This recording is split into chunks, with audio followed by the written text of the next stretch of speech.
Olá, meus irmãos, nós vamos agora para a nossa quinta aula, né?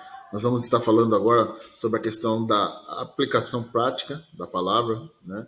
E nós vamos começar com um texto que está no livro de Colossenses, capítulo 3, versículo 16. Né? Esse texto diz assim: habite ricamente em vós a palavra de Cristo. Irmãos, essa ordem que nós recebemos de nos encher da palavra, né, é mais do que ter ela só na nossa mente. A Bíblia diz que ela deve habitar ricamente em nós, né?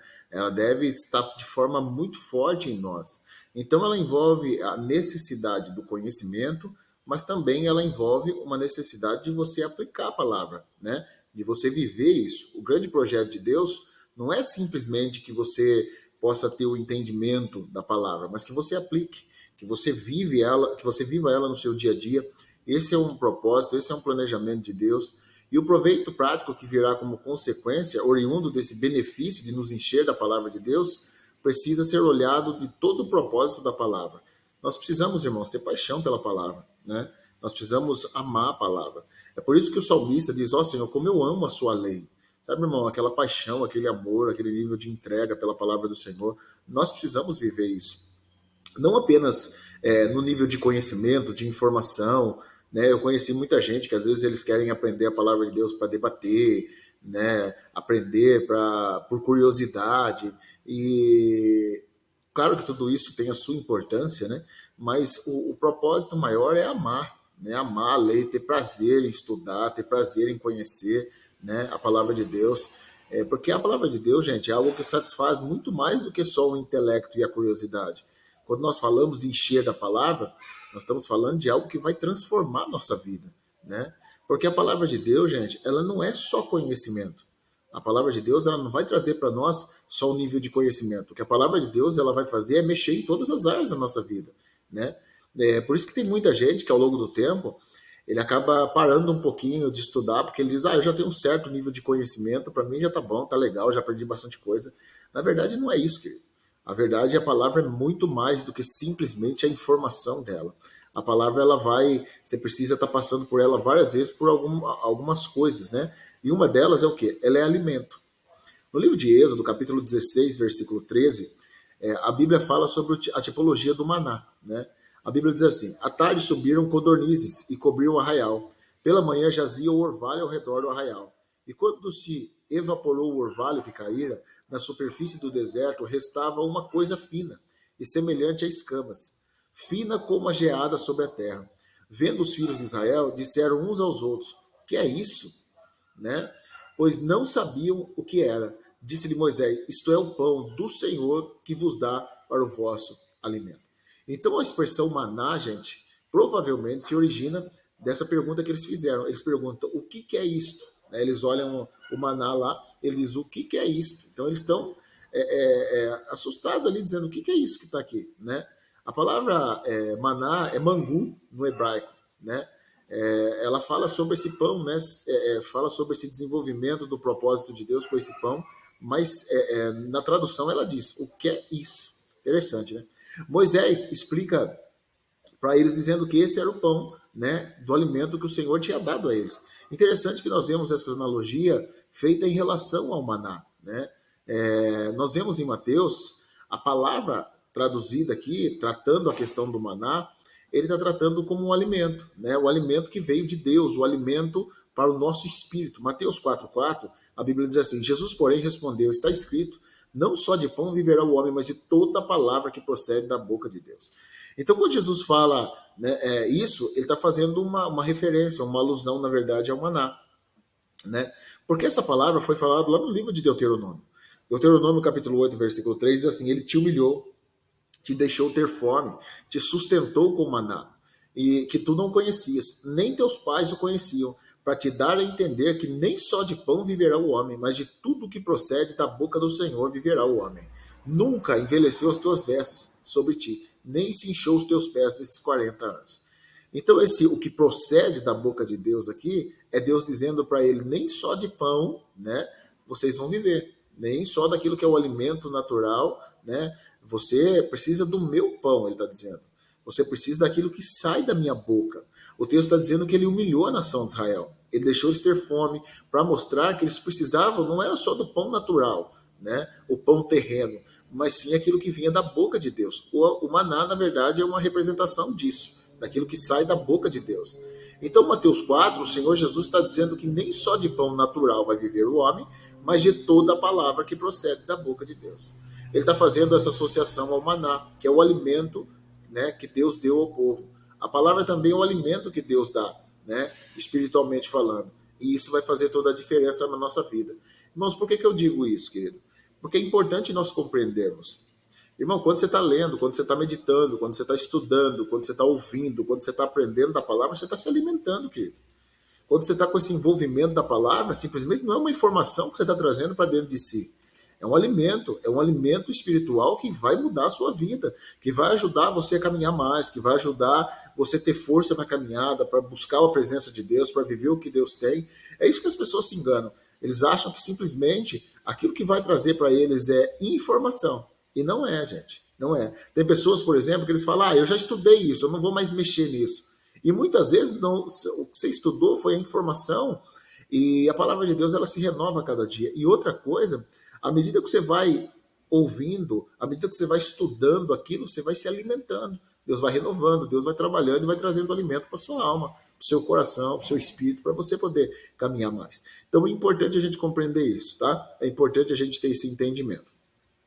1 Pedro 2,2 diz assim: desejar ardentemente como crianças recém-nascidas o genuíno leite espiritual, para que por ele você seja dado o crescimento para a salvação. A Bíblia fala que quem nasceu de novo, no plano espiritual, ele é uma criança, ele é um bebê espiritual, né? O escritor aos Hebreus depois trata isso. Ele é um recém-nascido, ele precisa de alimento para crescimento, ele precisa de alimento para desenvolvimento, né? Então, ele está falando aqui que não é um alimento qualquer, ele está falando que é o leite, mas é um alimento que precisa para crescer. E nós precisamos olhar a palavra de Deus como nosso alimento espiritual, né? De desenvolvimento, de crescimento, de substância, de força, né? Então a Bíblia está fazendo essa associação com o maná, e ela está aplicando que sendo o pão que é o alimento de Deus para as nossas vidas, que nos sustenta e ainda permite a gente crescer, desenvolver. Irmãos, isso é fato, nós precisamos desenvolver e crescer a cada dia naquilo que a palavra de Deus nos dá e nos mostra.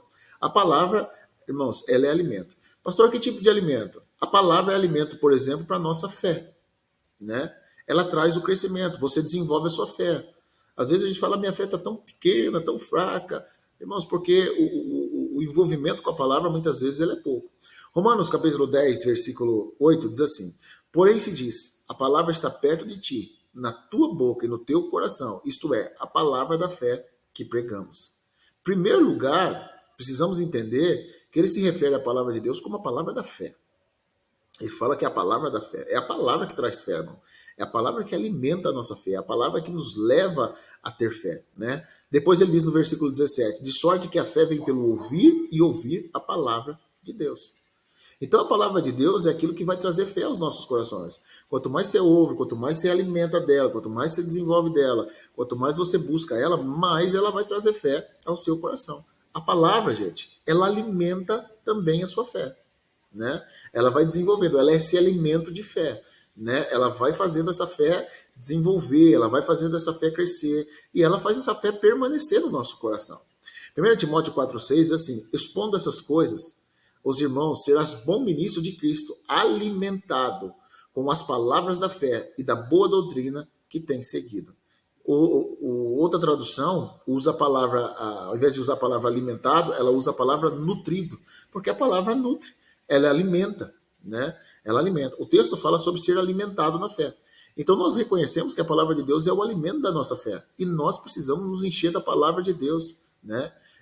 Querer desenvolver esse conhecimento, né? Mas não é só conhecimento. Ela vai tocar em todas as áreas, ela vai mexer em todas as áreas. Por isso que é importante buscar desenvolver, viver, estar aprendendo da palavra de Deus. Ela nos alimenta espiritualmente, ela alimenta a nossa fé. Além disso, querido, por isso que eu digo que é um absurdo quando eu olho hoje as pessoas falam, não, isso aí eu já sei. Como se a palavra de Deus simplesmente fosse algo para enriquecer no sentido de trazer o intelecto. A palavra de Deus é mais que isso, querido. É muito mais que isso. A palavra de Deus, por exemplo, ela é restauração. Ela restaura a nossa alma. Irmão, é fato. Nós, quando viemos do mundo, nós viemos cheio de danos, cheio de coisas do mundo. Nós criamos dentro da nossa alma um monte de coisa, querido. E lá existe todas as coisas, no sentido de emoções que foram feridas. Lá dentro da nossa alma existem muitas coisas no sentido de um mundo, né, que trabalhou, um mundo que nos levou a ter os nossos parâmetros, as nossas maneiras de pensar. O mundo levou a gente a ter uma ideia de como funciona a vida. Então a palavra de Deus, ela é poderosa para mudar tudo isso.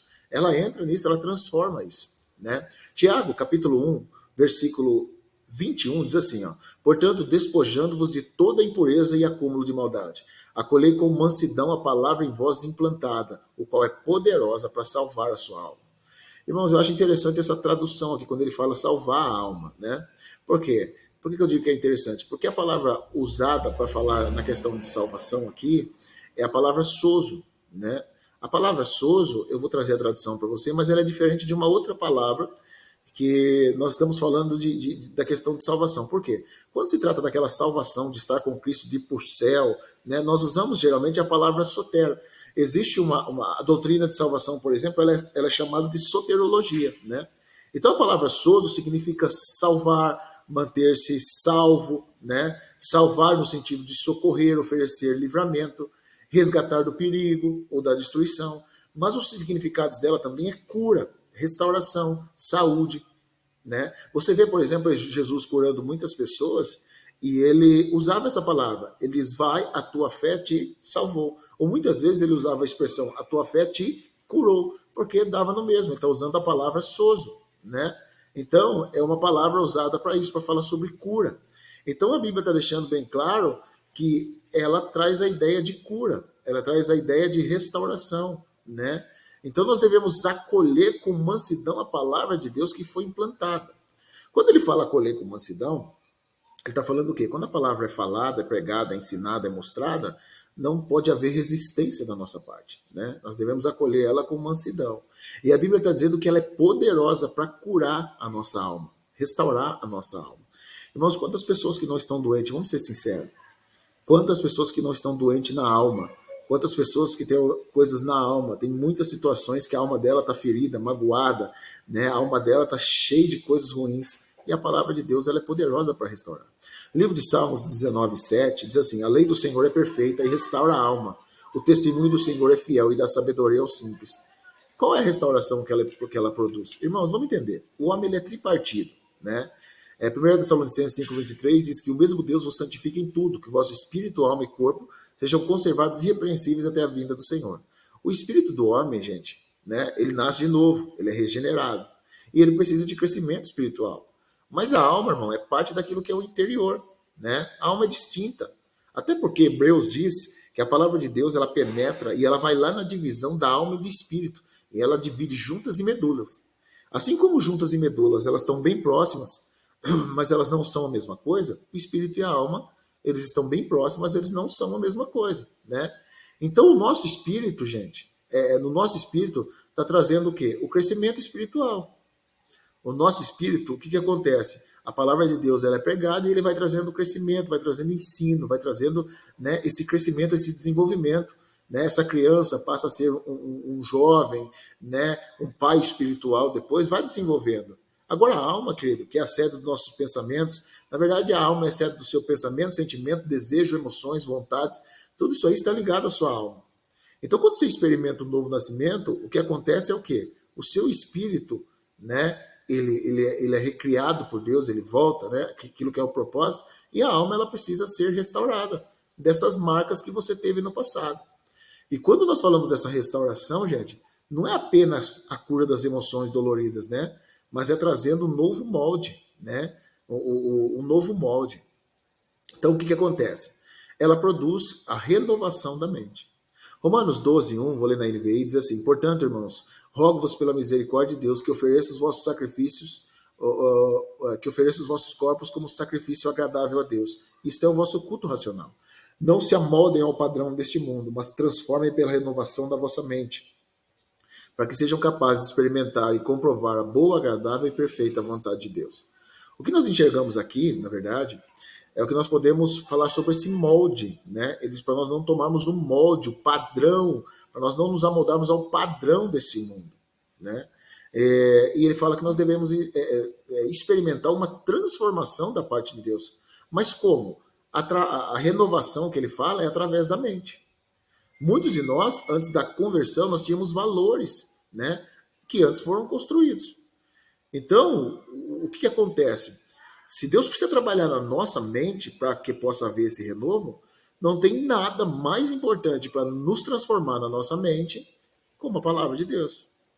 Os princípios que nós tínhamos, por exemplo, quando nós éramos filhos da desobediência, quando nós vivíamos o padrão desse mundo, gente, os valores eram outros, a forma de agir era outra, né? A maneira de se comportar, de ver o mundo era outra. Então tudo isso precisa ser reciclado, moldado, transformado, restaurado. Tudo isso precisa de ajuste. Nossa vida precisa ser ajustada. Agora como? Quando a palavra de Deus começa a tomar esse lugar, né? Quando a palavra de Deus começa a nos transformar, quando a mente nossa começa a ser tomada pela palavra de Deus, isso vai fazendo a diferença. Vamos continuar lendo o texto de Tiago. Tiago 1:21 diz assim, ó, o começo do texto diz assim: portanto, despojando-vos de toda impureza, acúmulo de maldade, acolhei com mansidão a palavra em vós é implantada, o que é preciosa para salvar a sua alma. Gente, ele está falando com gente que nasceu de novo aqui. E ele deixa claro que a palavra de Deus é a semente que regenerou, né? E isso já foi implantado dentro das pessoas. Mas ele diz que agora nós recebemos a palavra, nós precisamos despojar de toda a maldade e acúmulo, né? Toda a impureza e acúmulo de maldade. E eu acho tão interessante esse acúmulo, né? Uma outra tradução, ao invés de falar de acúmulo, fala de vestígios de maldade. Ou seja, gente, vamos pensar. Quando você recebeu a palavra de Deus, o que acontece? Ela fez uma cirurgia dentro de você. Ela arrancou o mal, né? Ela arrancou o mal. Então essa cirurgia tirou o mal que existia dentro de você, o pecado, né? Que estava dentro de você. Mas a Bíblia está tratando aqui como se ficasse alguns resíduos daquilo que é mal, alguns vestígios daquilo que é mal, como se ficasse algumas coisas ainda. Você está entendendo o que eu estou falando, querido? E a palavra de Deus é ela que traz esse processo de limpeza. Por exemplo, a Bíblia fala sobre pecado, né, que é uma coisa que a gente sabe que a Bíblia fala sobre errar o alvo, né? A gente sabe que pecado fala sobre transgressão do mandamento, mas a Bíblia também fala de impureza. E muitas vezes essas impurezas estão dentro de nós, gente, e nós precisamos trabalhar, tratar. A palavra de Deus que vai tirando essas impurezas. Essas impurezas muitas vezes estão dentro do nosso espírito, né? E eu fico pensando que a gente deveria se apegar mais à palavra de Deus e desenvolver ela, acolher ela com mansidão, porque ela vai trabalhar e ela vai limpando a gente. Essa palavra precisa ser recebida. Aqui, mais uma vez, eu quero falar. A palavra de Deus não é simplesmente, gente, informação. À medida que você está lendo, que você está ali, né, de frente dela, ela vai te limpando, ela vai te tratando, ela vai te levando para um outro lugar, ela vai te trazendo uma limpeza diferente, né? Então nós precisamos reconhecer isso. Viver a palavra dia após dia, ela precisa ser recebida, né? Ela precisa ser trabalhada em nós através da leitura, da pregação, do ensino, de ouvir. Então você precisa colher a Bíblia, ser praticante dela. E isso eu quero tratar também. Porque não adianta só você ter a informação e se você não pratica, tá? Porque agora novos princípios são estabelecidos, houve uma renovação de mente. Isso vai trazendo cura para a sua alma, não apenas para as emoções e marcas, mas realinhando a sua vontade, né, com a vontade de Deus, que é boa, perfeita e agradável. E nós precisamos dessa renovação, tá? Efésios 4:22, eu vou ler na NVI, diz assim, ó: quanto a antiga maneira de viver, vocês foram ensinados a se despir do velho homem, que se corrompe pelos desejos enganosos, e serem renovados no modo de pensar. Então ele está falando de uma renovação que acontece da forma de pensar, gente. Ele fala que, quanto ao velho homem, nós devemos despir. A palavra despir está falando como se fosse arrancar aquela roupa do velho homem, que se corrompe pelos desejos enganosos. Ele está dizendo que nós devemos ser renovados pela maneira de pensar, né? No versículo 22, ele está deixando bem claro, serem renovados na sua maneira de pensar. Então essa palavra fala dessa capacidade de mudar a gente, né? A palavra fala das nossas faculdades de entender e compreender. Então nós precisamos dessa renovação de mente. Isso é óbvio, né? Nós precisamos dessa renovação dentro do nosso coração. Por quê? Nós éramos moldados ou amoldados ao valor do mundo, às coisas dessa terra, né? Então ele vai moldando aos valores de Deus, aos propósitos e aos princípios de Deus. Isso só acontece quando você se coloca debaixo do propósito, quando você entende o ensino, o desenvolvimento, o relacionamento e a prática da palavra, tá? Ela é a nossa fonte de ensino e correção. Irmãos, a Bíblia não foi feita simplesmente, querido, só para que você possa ter, vamos pensar assim, te levar à fé, ou simplesmente para trazer uma informação. A Bíblia, ela é uma fonte inesgotável também de ensino, de trazer direção, de nos mostrar o caminho, de nos levar ao propósito e de correção. Ela nos corrige. A Bíblia diz em 2 Timóteo 3,16, ela diz assim, toda a escritura é inspirada por Deus e é útil para o ensino. Então aqui ele já deixa bem claro, né? Depois ele diz assim, para a repreensão, para a correção, para a educação na justiça, a fim de que o homem de Deus seja perfeito e perfeitamente habilitado para toda boa obra. Então a palavra de Deus é instrumento para a restauração da forma de pensar, dos nossos valores. Ela também nos educa, nos corrige, nos instrui na justiça, nos leva a andar dentro dos parâmetros de Deus. Então ela repreende e ela traz valores fortes àqueles que são o valor de Deus. Então a palavra de Deus ela não serve para uma coisa só. Ela serve para muita coisa. Tá? Ela não é só uma informação. Outra coisa, querido, a Bíblia fala dela como ferramenta para o ministério. Primeiro você tem que permitir que a palavra de Deus possa tocar o teu coração, transformar a tua vida, te levar a um nível de relacionamento com Deus, você precisa viver a palavra, né? Mas a Bíblia também fala que ela é um instrumento para que você possa tocar a vida de outras pessoas. Segundo Timóteo 3,16, o texto que a gente leu, ele fala assim, ó, toda a escritura é inspirada por Deus, útil para o ensino, repreensão, para a correção, para a educação na justiça, a fim de que o homem de Deus seja perfeito e perfeitamente habilitado para toda boa obra. O que te habilita a boa obra, né? As escrituras, né? Então a escritura, ela te habilita ao ministério. A escritura te ajuda, te desenvolve, te leva ao ministério, né? E quando a Bíblia usa aqui que a palavra de Deus é traduzida a questão do maduro ou completo, né? O perfeito aqui que ele está dizendo, maduro, completo, ele está falando de alguém que está habilitado, alguém que está com uma capacidade diferente para poder cumprir o ministério. Esdras 7,10 diz assim, porque Esdras tinha disposto o coração para buscar a lei do Senhor, para cumprir e para ensinar a Israel os estatutos e os teus juízos. Nós vemos grande sacerdote aqui, reformador, no período pós-exílio babilônico, e a Bíblia diz que ele dispôs o seu coração, primeiro para quê? Para buscar a lei do Senhor. Ele queria se encher da palavra. O propósito dele era o quê? Se encher da palavra, ser abençoado por ela, ser ministrado por ela. Ele queria ter o conhecimento, ele queria ter a cura, ele queria ter tudo, irmão. Depois disso, a Bíblia diz o quê? Que ele queria cumprir a palavra de Deus, ele queria vivê-la, né? E depois de eu vivê-la, de obedecer, ele diz o quê? Ele também queria ensinar outros, né? Então, depois de praticar, gente, nós precisamos transbordar isso na vida do outro. Nós queremos apresentar essa visão da palavra como uma ferramenta para o ministério. Gente, qual que é o obreiro aprovado? Né?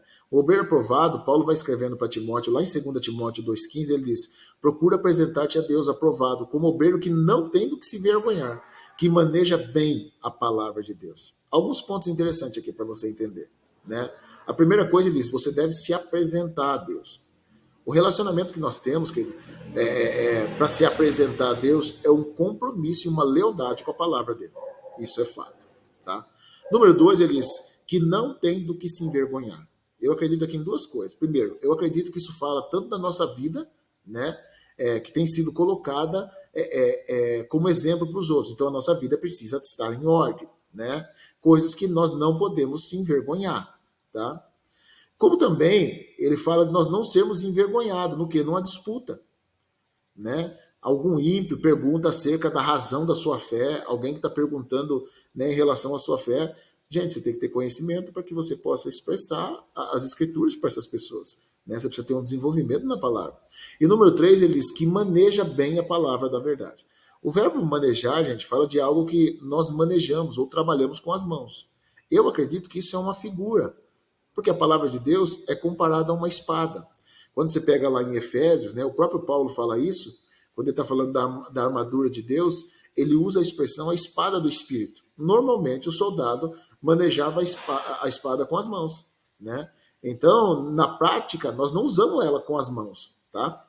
A palavra de Deus. Eu não creio que ele está falando de folhear um livro ou coisa parecida, né? Como eu já vi pessoas falando. Eu acredito que ele está falando, na verdade, do conhecimento que nós temos, de podermos expressar, né, quando a palavra de Deus é falada, né, na questão de conselho, de ministrar, de orientar, dessa habilidade de conversar com as pessoas. Tem gente que você vai conversar com ela, está falando acerca de algum assunto, ela pode te acrescentar outro. Então, assim, é muito interessante você pensar nessas coisas, tá? Irmãos, tem um texto que eu gosto muito, porque quando você está falando de alguém que está, né, cumprindo a palavra de Deus ou pregando para os outros, ele fala do sacerdote. Malaquias 2,6, esse texto é fantástico. Ele diz assim do sacerdote, ele diz assim, ó, a verdadeira instrução esteve na sua boca, e a injustiça não se achou nos seus lábios. Andou comigo em paz, e retidão e da iniquidade apartou a muitos. Porque os lábios do sacerdote devem guardar o conhecimento, e da sua boca devem os homens procurar a instrução, porque ele é mensageiro do Senhor dos Exércitos. Esse texto é muito legal. Quando eu olho para esse texto, ele me inspira, porque a responsabilidade que nós temos não é apenas de transmitir a palavra de Deus, não é apenas de comunicar informação. Quando a Bíblia fala desse mensageiro, né, que a instrução está na boca dele. E a Bíblia diz que, olha que interessante, a Bíblia vai dizer que da iniquidade ele afastou a muitos. Gente, ele conseguiu ajudar muita gente. A palavra de Deus, ela tem o poder de libertar as pessoas da garra do inferno, das garras das trevas, né? Então a palavra de Deus nos ajuda a poder tirar pessoas da situação, né, onde elas são escravas por Satanás. Então os apóstolos, eles sustentaram essa visão, gente, né? A visão do ministério relacionado com a palavra. Atos 6,4 fala sobre isso, né? A Bíblia diz assim: e quando nós nos consagramos à oração e ao ministério da palavra. Gente, estava acontecendo uma murmuração na igreja, vocês devem conhecer a história, porque muitas das viúvas dos helenistas de cultura grega estavam sendo esquecidas. Já ninguém gosta de ser esquecido de maneira nenhuma, em situação nenhuma, e elas estavam sendo esquecidas, tá? A verdade é que a igreja estava crescendo e o número dos discípulos estava se multiplicando muito, e os apóstolos não estavam conseguindo dar conta de todo mundo. Então eles levantam uma equipe, né, os diáconos, que vão ajudar a executar a tarefa. E ele diz, nós vamos nos concentrar na palavra, né, no ministério da palavra e na oração. Eu acredito que eles estão falando não só de se encher da palavra, mas também de proclamar a palavra do Senhor às pessoas. Isso não poderia ser abandonado. E detalhe, eles colocam isso como um dos princípios, né? Um dos princípios. Essa é uma responsabilidade de todo ministro, gente. Você vê, por exemplo, no Velho Testamento, Jetro, né, que era o sogro de Moisés, ensinando a ele, dizendo, você precisa ensinar o povo a palavra de Deus. Não adianta você ficar aconselhando, porque Moisés passava o tempo inteiro, gente, aconselhando os outros, ficava o dia inteiro debaixo de uma árvore e o povo vindo a ele, para que pudesse ouvir os conselhos. Eles não adianta você ficar aconselhando o povo, porque toda hora eles vão voltar. Eles não sabem que direção tomar. Né? Mas o ministério de ensino da palavra pode fazer com que eles tornem conscientes, isso é muito importante a gente compreender, né? E com muito, do que muito aconselhamento. Isso pode ser dispensado, por quê? Quando a pessoa está consciente, você não precisa ficar toda hora, né, orientando ela, né? Então, mostra que uma das funções principais de Moisés, assim como os apóstolos trabalhavam, é da oração e do ministério da palavra. Jetro disse que você precisa pegar as causas e levá-las a Deus, em oração, em intercessão, né? Buscando Deus a direção para eles, mas também você precisa ensiná-los. Essa é uma responsabilidade de todo ministro, gente. Né? Todas as pessoas têm que ter a palavra de Deus de uma forma diferente. Tá? Todas as pessoas têm que ter essa capacitação para poder desenvolver a palavra, né? Cumprir o propósito, viver aquilo que Deus tem. Quando a Bíblia fala de Estevão, gente, o diácono, Atos, capítulo 6, versículo 8, diz assim: Estevão, cheio de graça e poder, fazia prodígios e grandes sinais entre o povo.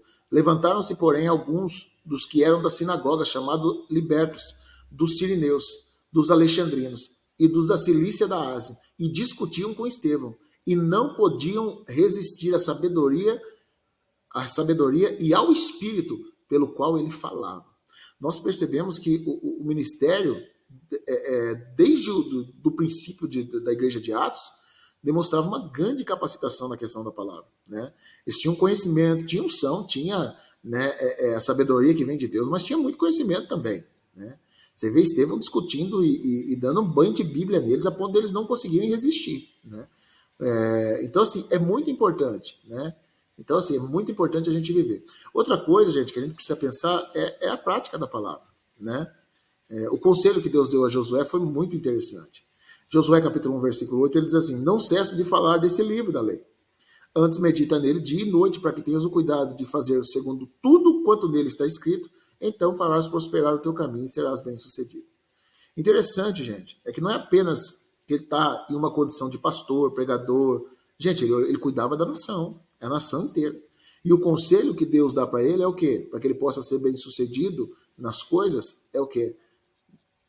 Viva a palavra, medita na palavra, cuida da palavra, viva a palavra, né? Não é apenas uma posição de liderança aqui. Deus está dizendo, não cesse de falar do livro da lei, medita nela dia e de noite. O nosso relacionamento deve ser diário, gente. Nós precisamos entender isso. O nosso relacionamento com Deus e com a palavra precisa ser diário, né?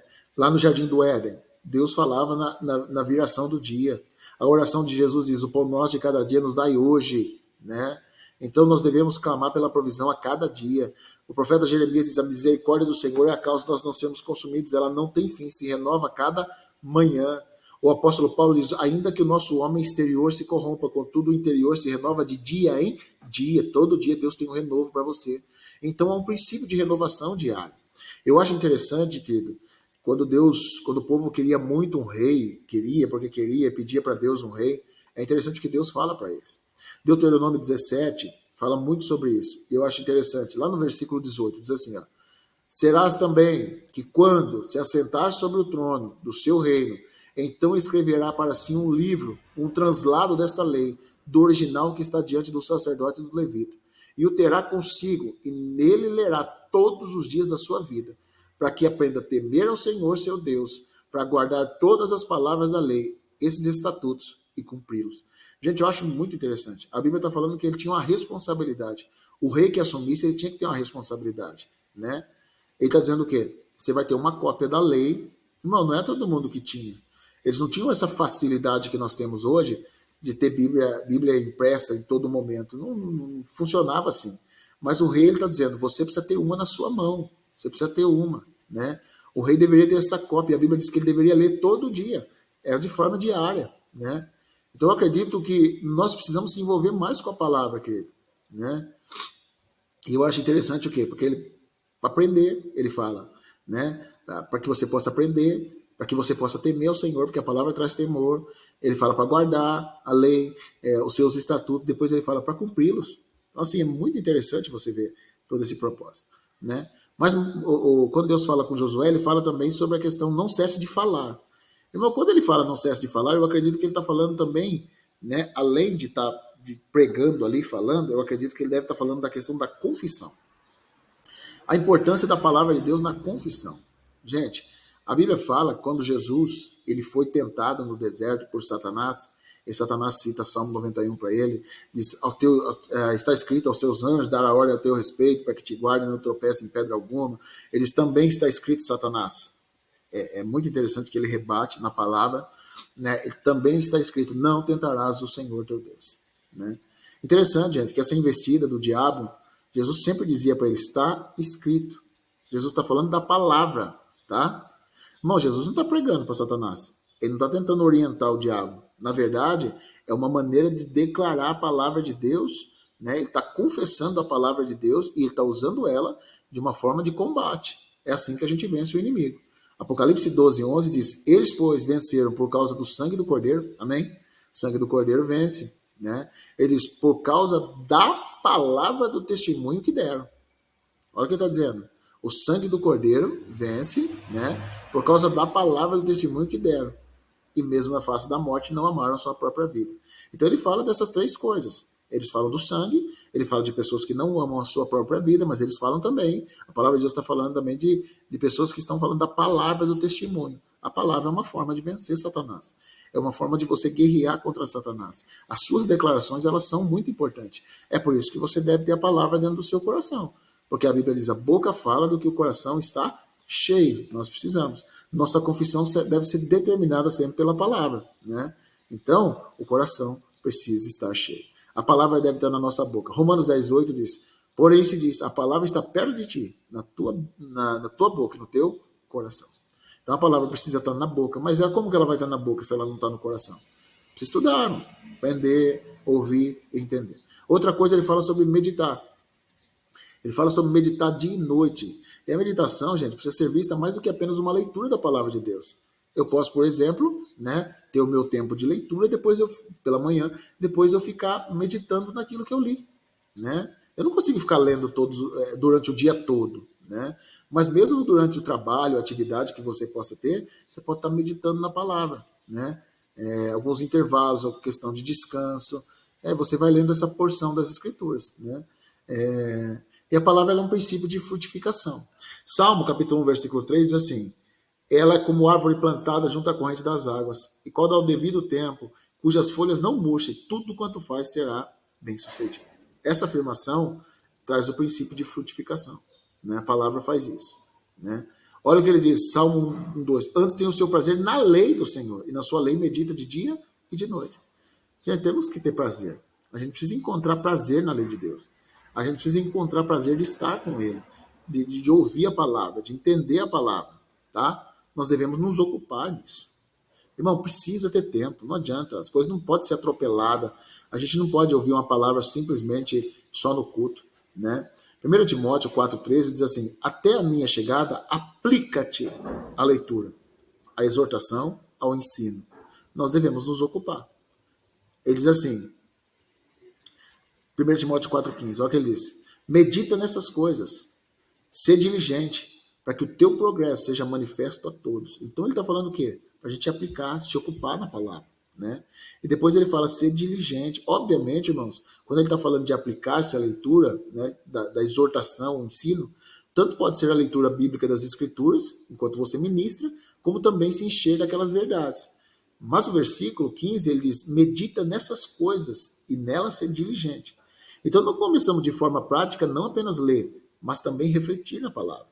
Entender, meditar, tá ali gastando tempo, compreendendo melhor, né? É aquilo que é o processo que o boi faz, ruminar, né? Processar melhor. Tem coisas, irmãos, que você vai lendo ou você vai ouvindo, né? Você precisa processar melhor. A Bíblia fala, por exemplo, nós já lemos o texto numa das aulas passadas, sobre os bereanos. Paulo diz que os bereanos foram mais excelentes. Por quê? Porque eles processavam melhor, eles iam para casa, eles ficavam processando aquilo. E não era por maldade ou por debaixo de um cunho onde eles eram, tipo, né, orgulhosos. Não, a Bíblia diz que eles ouviam com avidez, eles tinham, né, eles eram pessoas diferentes, mas eles processavam, eles queriam aprender, queriam desenvolver, tá? Então nós precisamos aprender, desenvolver, nós precisamos não simplesmente ser ouvinte, mas nós precisamos ser praticantes da palavra, isso é importante. Tiago 1,22 diz isso, tá? E eu acho interessante, gente, porque o texto de Lucas 6,46, eu vou ler isso aqui para a gente poder encerrar, diz assim, ó, por que me chamais Senhor, Senhor, se não fazeis o que eu mando? Primeiro, não dá para você chamar Senhor de dono, a palavra Senhor significa dono. Ele diz, se você não faz o que eu mando. Ele diz, todo aquele que vem a mim, ouve as minhas palavras e as pratica, mostrarei a quem é semelhante.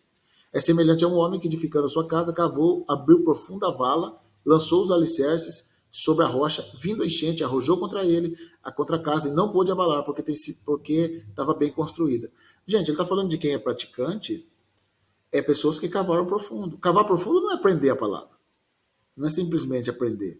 É você praticá-la, é você vivê-la, é você ter relacionamento com ela de forma profunda, né? Então ele está falando o quê? Que cavar não é aprender só. Cavar é viver ao extremo. Ele fala que vieram os rios, correram os ventos e não pôde fazer nada com essa cara. Então é importante a gente viver a palavra. Gente, eu conheço muita gente que ele conhece a palavra, ele estudou muita coisa, ele sabe de muita coisa, mas ele não vive. Então não adianta nada, né? O propósito, né, é cavar fundo, é viver, é você ter relacionamento com a palavra, é você cumprir aquilo que Deus estabeleceu, é você estar não só aprendendo, mas colocando em prática aquilo que você aprendeu. A Bíblia fala assim, em Mateus 21, 28, diz assim, que vos parece? Um homem tinha 2 filhos, chegando ao primeiro, disse, filho, vai trabalhar na vinha. E ele respondeu, sim, Senhor, porém não foi. Tem muita gente assim, irmão. Ele fala, não, Senhor, é verdade, é a palavra, tá certo, tá. Ele concorda com tudo, mas ele não faz o que é mandado. Dirigindo-se ao segundo, disse a mesma coisa, mas esse respondeu, não quero, depois arrependido foi. E tem muita gente assim, que no começo ele fala, não quero saber de Bíblia, de igreja, de Deus, de pessoas, só que depois, irmãos, ele se arrepende, ele é tocado, e ele vai. Jesus fala, qual dos dois fez a vontade do Senhor? Dizendo, o segundo, declarou Jesus, em verdade vos digo, os publicanos e meretrizes precedem vocês no reino de Deus. Ele está dizendo o quê? Os publicanos, as meretrizes, as prostitutas, estão entrando primeiro no reino de Deus do quê?